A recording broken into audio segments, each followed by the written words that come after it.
So last summer I was supposed to be moving, and instead I remodeled my kitchen, resurfaced my kitchen, because I wouldn't say I did any major heavy construction, but I redid the cabinets and I kind of redesigned the cabinetry. This was the yellow that I painted it when I first moved it in. I take a lot of supplements. That's where all of my vitamins were stored. It was kind of a mess, just a mashup of decent furniture, disposable furniture. I had this stain on the cabinets, which actually looked pretty good when I gave them a good scrubbing when I took them down. But I had a brown countertop, and the stain itself just was looking dingy on the cabinets, and a very, very dated backsplash, like this speckled stuff from the 70s. I was in a transitional space last summer because of everything that was going on in my life. So I was like, you know what? It looks like I'm staying here for a while. I'm going to redo this kitchen.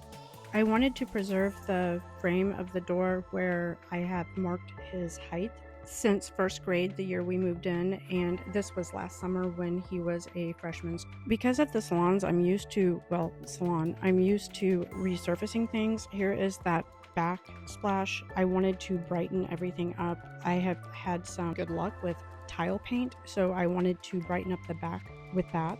It just was kind of hodgepodge furniture mashup. I sketched a little design of this alcove. It was hard to work around. Lots of prep work and just throwing stuff away, and here is the finish.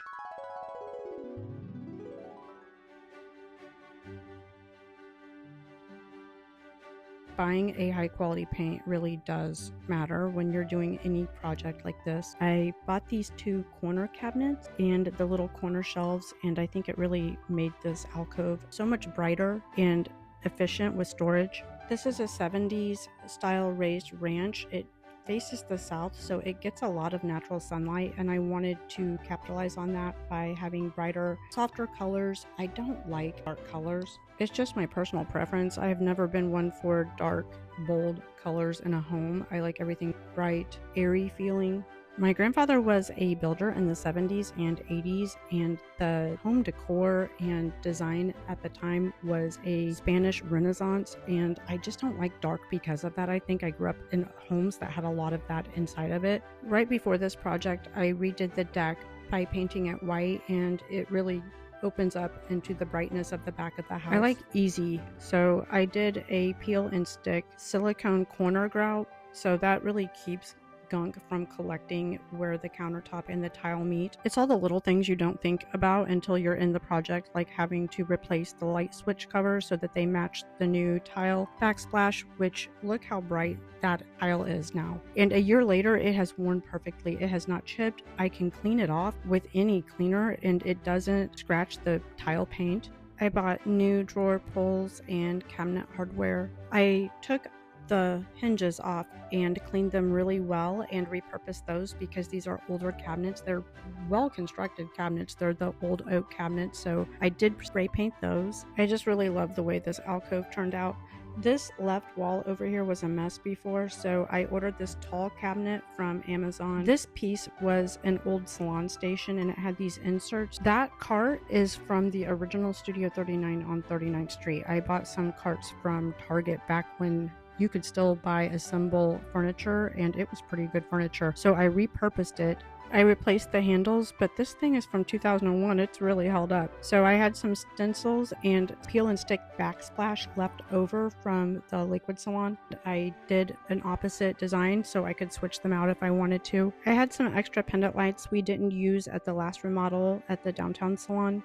In hair salons, you have to constantly resurface, so you collect lots of leftover materials and various design elements, so I always just store them in my garage in case I need to do a project. I have plenty of curtain rods. I did not want to buy new curtain rods, so I used a cabinet shim, or a shim that we would shim the stations with downtown because the floor is old and uneven, and I spray painted it black and just glued it to the end of this rod to match the drawer pulls. Sometimes redoing a room on a budget requires some ingenuity. Here is all of my vitamins now neatly stored, Chewy's treats. Here's a look at that countertop paint. This is a very common paint you can get at Home Depot to resurface. It's worn pretty well. I actually made this little end shelf myself. I had some leftover 2x4s and a couple of trim boards, so I screwed these together. It's not exactly level, but it works, and unless a real carpenter is in my house judging, who cares?